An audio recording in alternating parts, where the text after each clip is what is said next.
Hello everyone, आज है 3 मई और इस सेशन में द हिंदू एडिटोरियल का वोकेबलरी कवर करते हैं। तो चलिए सेशन स्टार्ट करते हैं। जल्दी से वीडियो को लाइक कर दीजिए और चैनल पे नए हैं तो जल्दी से चैनल को सब्सक्राइब कर लीजिए। तो चलिए शुरू करते हैं। जल्दी से साथ में नोट बुक और पेन जरूर लेकर रखिएगा और जो भी वर्ड कवर कराया जाएगा उसे नोट भी करते रहिएगा। तो चलिए देखते हैं आज का इम्पोर्टेंट वर्ड। फर्स्ट वर्ड है प्रोटेस्ट। अगर प्रोटेस्ट की बात करें तो यहाँ पे एक नाउन की तरह काम कर रहा है। तो वर्ड के साथ साथ हम लोग ये भी देखेंगे कि ये कौन सा पार्ट्स ऑफ स्पीच है, बिकॉज बहुत सारे एग्जाम है जिसमें डायरेक्टली क्वेश्चन बन जाते हैं पार्ट्स ऑफ स्पीच से, लाइक सीडीएस हो गया, एनडीए हो गया। तो अगर आप इनमें से किसी की भी तैयारी कर रहे हैं, किसी भी कॉम्पिटेटिव एग्जाम का तैयारी कर रहे हैं, तो सबसे पहले आपको वर्ड को पहचानने आना चाहिए, ठीक है। क्योंकि इससे ही आप क्या कर सकते हैं, एरर भी पहचान सकते हैं, ठीक है। तो इसका मीनिंग होता है स्टेटमेंट और एक्शन एक्सप्रेसिंग डिसअप्रूवल ऑफ और ऑब्जेक्शन टू समथिंग। यानी कि कोई ऐसा स्टेटमेंट, मतलब स्टेटमेंट मतलब क्या होता है, कथन, ठीक है।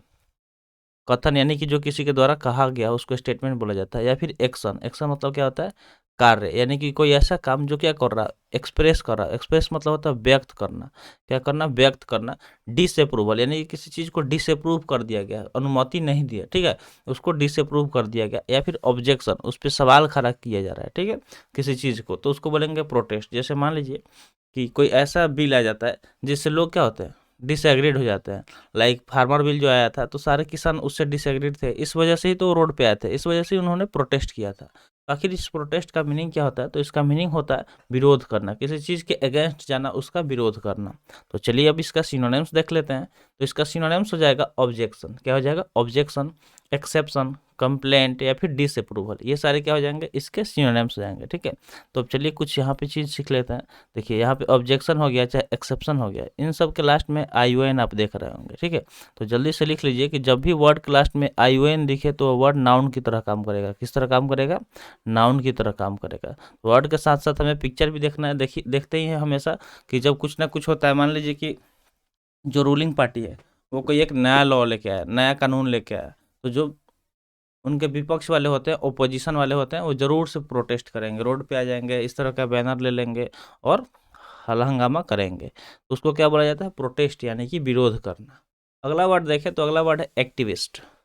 एक्टिविस्ट की बात करें तो यहाँ पे ये नाउन है, इसके लास्ट में IST आया है। तो IST जब वर्ड का लास्ट में आए तो वो नाउन की तरह काम करता है, ठीक है। इसलिए एक्टिविस्ट क्या हो गया, एक नाउन हो गया जिसका मीनिंग होता है a person who campaign to bring about political और social change.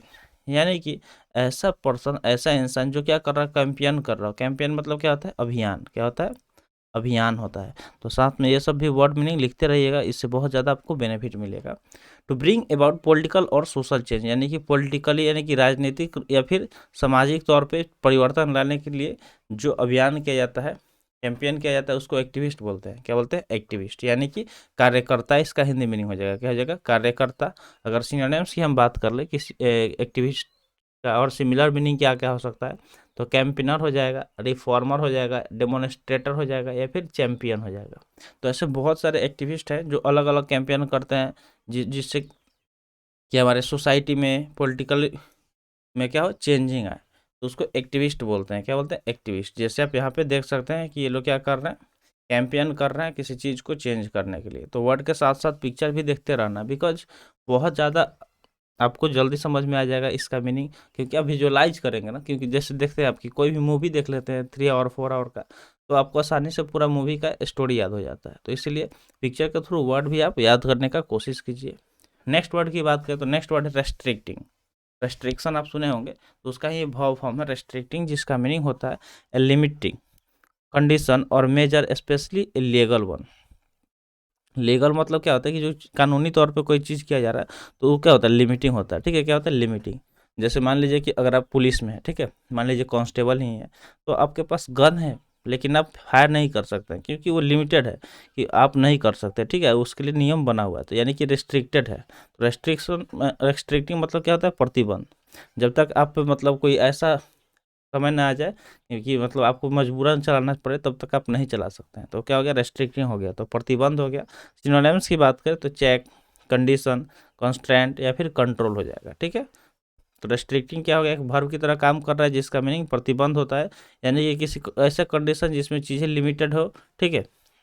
Check, condition, constraint या फिर कंट्रोल इसके सिनोनिम्स हो जाएंगे। अगले वर्ड की बात करें तो अगला वर्ड है एक्यूज। एक्यूज यहाँ पे एक वर्ब की तरह काम कर रहा है, जिसका अगर हम मीनिंग देखें तो इसका मीनिंग होता है a person or group of people who are charge with or on trial for a crime. कि कोई भी एक पर्सन या लोगों का ग्रुप, ठीक है, कोई एक लोग हो गया या उनका ग्रुप हो गया जिन्हें चार्ज किया गया है। क्या किया गया है? चार्ज किया गया है या फिर ट्रायल पे लिया गया है किसी क्राइम के लिए। जैसे मान लीजिए कि कोई मतलब आपके आसपास में कोई कांड हो गया, कोई इंसिडेंट हो गया, तो जिसका भी इस पे शक के आधार पे पुलिस पकड़ सकते हैं, या फिर कोई अगर नाम दे देगा तो उसे पकड़ लिया। तो ऐसे लोग या लोगों का समूह जिन पे चार्ज किया गया है, फिर ट्रायल चल रहा है किसी क्राइम को लेकर, उसे एक्यूज बोला जाता है, यानी कि आरोपी। क्या बोला जाता है? आरोपी। सिनोनिम्स की हम बात करें तो अरेंड, इम्प्लीकेटेड, इनक्रिमिनेटेड या फिर इंडिक्टेड हो जाएगा। ठीक है, अरेंड हो गया, इम्प्लीकेटेड, इनक्रिमिनेटेड या फिर इंडिक्टेड। जैसे आप देख सकते हैं कि इसने कोई आरोप किया है जिस वजह से सब लोग इसके ऊपर क्या कर रहा है? उंगली उठा रहा है। ठीक है, तो इस तरह आप पिक्चर से आराम से वर्ड को अंडरस्टैंड कर सकते हैं। नेक्स्ट वर्ड है बैरिकेड्स। क्या है? बैरिकेडेड। बैरिकेडेड की बात करें तो एक वर्ब की तरह काम कर रहा है, जिसका मीनिंग होता है ब्लॉक और डिफेंड विथ ए बैरिकेड, यानी कि किसी को ब्लॉक कर देना, डिफेंड कर देना। ठीक है, बैरिकेड मतलब होता है यानी कि बांधना। बांधना क्या होता है? बांधना। अगर सिनोनिम्स की बात करें तो सिनोनिम्स क्या हो जाएगा? ब्लॉकेड हो जाएगा, ऑब्स्ट्रक्ट हो जाएगा, क्लोजअप हो जाएगा, फिर बार हो जाएगा। ठीक है, ये सारे क्या हो जाएंगे? इसके सिनोनिम्स हो जाएंगे। जैसे यहाँ पे क्या किया गया? इसको घेर दिया गया, बैरिकेड लगा दिया गया कि इससे बाहर जो कुछ नहीं जा सकता है। या फिर आप देखते होंगे कि जहाँ रेलवे क्रॉसिंग होता है, कौन सा चीज़?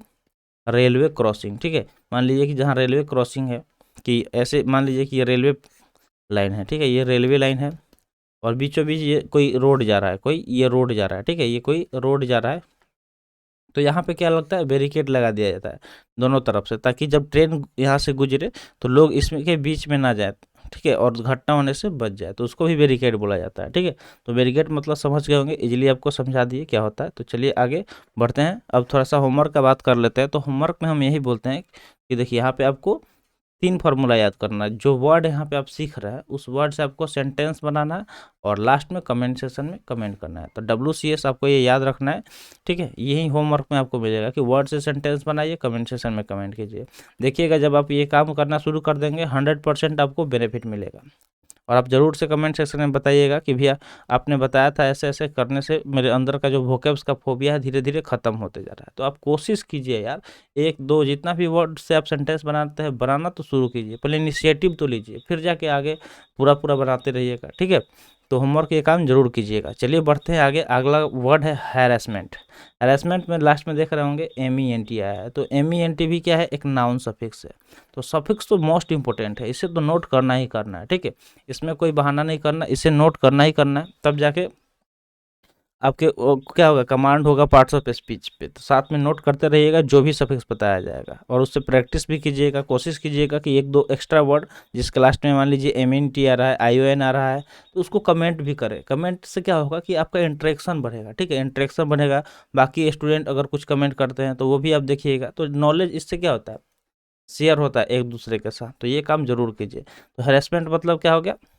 एग्रेसिव प्रेशर ऑन और इंटिमिडेशन, यानी कि किसी पे बहुत ज़्यादा प्रेशर है, एग्रेसिव प्रेशर दिया जा रहा है या फिर इंटिमिडेट किया जा रहा है, उसको हैरेसमेंट बोलते हैं। यानी कि उत्पीड़न। क्या होता है? उत्पीड़न। देखते हैं कि बहुत बार किसी को हैरेस कर दिया जाता है, लड़की वगैरह को। अगर मान लीजिए कि कोई एक जगह है जहाँ पे ज़्यादातर लड़के हैं और थोड़ी बहुत लड़कियां हैं, तो वहाँ पे और लड़के द्वारा क्या किया जाता है? हैरेस किया जाता है। ठीक है, तो हैरेसमेंट क्या हो गया? उत्पीड़न हो गया। अगर सिनोनिम्स की बात करें तो परसिक्यूशन, हैरेइंग, पेस्टरिंग या फिर बैडगिरिंग, ये सारे इसके सिनोनिम्स हो जाएंगे। जो एग्जांपल हमको अभी बताया, हम आपको बताया, ठीक है, वो यहाँ पे दिखा भी दिए हैं पिक्चर के थ्रू, तो आप इससे रिलेट करके भी आप याद कर सकते हैं। ठीक है, नेक्स्ट वर्ड की बात करें तो नेक्स्ट वर्ड है इंटेंट। इंटेंट यहाँ पे एक नाउन है। ठीक है, इंटेंट यहाँ पे एक नाउन है जिसका मीनिंग होता है एन एम और प्लान। तो ये इंटेंशन, ठीक है, इंटेंशन बोले या फिर इंटेंट बोले, दोनों सेम ही है, दोनों का मीनिंग क्या होता है? सेम होता है। तो एक कोई भी एम मतलब क्या होता है? लक्ष्य। क्या होता है? लक्ष्य। प्लान मतलब क्या होता है? योजना। मान लीजिए कि आपने कोई योजना बनाया कि कल से मैं ये करूँगा वो करूँगा। ठीक है, तो उसको इंटेंट बोलेंगे, इंटेंशन। ठीक है, इसका मीनिंग होता है इरादा, कि आपका इरादा क्या है। अब चलिए सिनोनिम्स देख लेते हैं। तो एम हो जाएगा, होप हो जाएगा, मोटिव या फिर ऑब्जेक्टिव। तो जो भी काम कर रहे हैं इसके पीछे आपका कोई ना कोई इरादा होगा ना। मान लीजिए अभी आप मेरा वीडियो देख रहे हैं, इसके पीछे क्या है इरादा है? यही इरादा है कि मेरे अंदर जो वोकैब्स का फोबिया बैठा हुआ है, वोकैब्स का डर है, वो खत्म हो जाएगा। रेगुलरली हम वीडियो देखेंगे, धीरे धीरे वर्ड पे कमांड आ जाएगा और एक टाइम ऐसा आएगा कि कहीं से भी आप वर्ड पूछ लो, सिनोनिम्स एंटोनिम्स सारा हमको धड़ल्ले से याद हो जाएगा। यही आपका इरादा है। आप पढ़ रहे हैं तो उसके पीछे भी कुछ ना कुछ इरादा होगा कि आपको कोई ना कोई गवर्नमेंट जॉब क्रैक करना होगा, गवर्नमेंट एग्जाम क्रैक करना होगा। तो जल्दी से एक बार से कमेंट सेक्शन में कमेंट कर दीजिए कि आपका टारगेट क्या है, आपका लक्ष्य क्या है, आपका इंटेंशन क्या है। ठीक है, आप किस लिए पढ़ाई कर रहे हैं। तो एम, होप, मोटिव, ऑब्जेक्टिव, ये सारे इसके सिनोनिम्स हो गए। नेक्स्ट वर्ड की बात करें तो नेक्स्ट वर्ड यहाँ पे है प्रेमिसाइसिस। प्रेमिसेस की बात करें तो एक नाउन है जिसका मीनिंग होता है a house or building together with its land and outbuilding occupied by a business or considered in a official context. यानी कि कोई एक घर, ठीक है, या फिर बिल्डिंग, यानी कि क्या होता है, इमारत, जो मतलब अपने लैंड और आउट बिल्डिंग से घिरा हुआ हो, किसके साथ हो, जुड़ा हुआ, और उसके उसे ऑक्युपाई किया गया हो किसी एक बिजनेस द्वारा, ठीक है, और उसे ऑफिशियल कंटेक्स्ट यानी कि ऑफिशियल संदर्भ में यूज किया जा रहा हो, तो उसको प्रीमाइसिस बोलेंगे। क्या बोलेंगे? प्रीमाइसिस, जिसका मीनिंग होता है घर। ठीक है, जिसका मीनिंग घर होता है। अगर सिनोनिम्स की हम बात करें तो प्रॉपरली, साइट, इस्टेब्लिशमेंट या फिर ऑफिस हो जाएगा। ठीक है, प्रॉपरली, साइट, इस्टेब्लिशमेंट या फिर ऑफिस। जैसे यहाँ पे दिया गया बिजनेस प्रीमाइसिस, मान लीजिए इस तरह का बिल्डिंग है, इसमें कोई कोचिंग क्लासेस चल रही है, तो क्या हो गया? प्रीमाइसिस हो गया। क्या हो गया? प्रीमाइसिस हो गया, क्योंकि उसमें बिजनेस चल रहा है, वो ऑफिशियल कॉन्टेक्स्ट में उसे यूज किया जा रहा है। ठीक है, अगला वर्ड देखें तो अगला वर्ड है रेसिडेंट, जो कि एक नाउन की तरह काम कर रहा है, जिसका मीनिंग होता है a person's home specially a large and impressive one. यानी कि किसी एक बंदे का घर, किसी एक इंसान का घर जो क्या हो, बड़ा हो, लार्ज हो और इम्प्रेसिव हो, जिसे देख के आप बोले वाओ कितना मस्त घर है, काश मेरे पास भी पैसा होता मैं ऐसा घर बनवाता। ठीक है, तो उसको रेसिडेंट बोलेंगे, यानी कि निवास स्थान। जैसे आप देखते होंगे सीएम आवास, डीएम आवास, पीएम आवास, गवर्नर आवास, सब जगह के सब आवास है इन लोगों का। तो देखते होंगे बहुत अच्छे तरीके से उसका साफ सफाई, कॉलर वगैरह रहता है और काफ़ी अच्छे डिजाइन से उसको बनाया गया रहता है। तो क्या हो गया? रेसिडेंट हो गया। सिनोनिम्स की बात करें तो अपार्टमेंट, कॉन्डो, ड्वेलिंग या फिर हॉल हो जाएगा। ठीक है, ये सारे इसके सिनोनिम्स हो जाएंगे। ठीक है, तो जल्दी से नोट करते रहिए, अपार्टमेंट, कॉन्डो, ड्वेलिंग या फिर हॉल। रेसिडेंट, आप ऐसे रेसिडेंशियल सर्टिफिकेट भी बनवाते होंगे जब आप फॉर्म वगैरह में पूछा जाता है। ठीक है, कि आप किस स्टेट के निवासी हैं, कहाँ के रहने वाले हैं। तो रेसिडेंट मतलब निवास स्थान। ठीक है, अब देखिए यहाँ पे घर का पिक्चर दिखाया गया है जो काफ़ी इंप्रेसिव दिख रहा है, छोटा ही है लेकिन काफ़ी ज़्यादा इंप्रेसिव लग रहा है। अगले वर्ड की बात करें तो अगला वर्ड है असॉल्ट, जो कि एक वर्ब है। असॉल्ट क्या है? एक वर्ब है जिसका मीनिंग होता है make a physical attack on, यानी किसी पे फिजिकली अटैक करना, क्या करना? हमला कर देना। इसका मीनिंग हो जाएगा हमला। सिनोनिम्स की हम बात करें तो एग्रेशन, चार्ज, इनकर्जन या फिर इन्वेजन हो जाएगा। ठीक है, तो देखिए इसमें भी आईओएन, इसमें भी आईओएन, इसमें भी आईओएन, तो सारे आईओएन वाले नाउन हो गए। ठीक है, तो असॉल्ट एक वर्ब की तरह काम कर रहा है, जिसका मीनिंग क्या होता है? हमला करना फिजिकली किसी पे। एग्रेशन, चार्ज, इनकर्जन, इन्वेजन, इन सब का मीनिंग क्या हो जाएगा? हमला करना, किसी पे अटैक करना। ठीक है, जैसे आप देख रहे हैं कि यहाँ पे हमला किया जा रहा है इस लड़के द्वारा इस लड़की के ऊपर, तो ये क्या हो गया? असॉल्ट। तो आई होप आपको सारे वर्ड क्लियर हो गए होंगे। तो सेशन कैसा लगा कमेंट सेशन में ज़रूर बताइएगा, और ऐसे इन्फॉर्मेटिव वीडियो पाने के लिए आप हमारे चैनल से जुड़ सकते हैं। तो मिलते हैं फिर अगले वीडियो में। Thanks for watching. जय हिंद।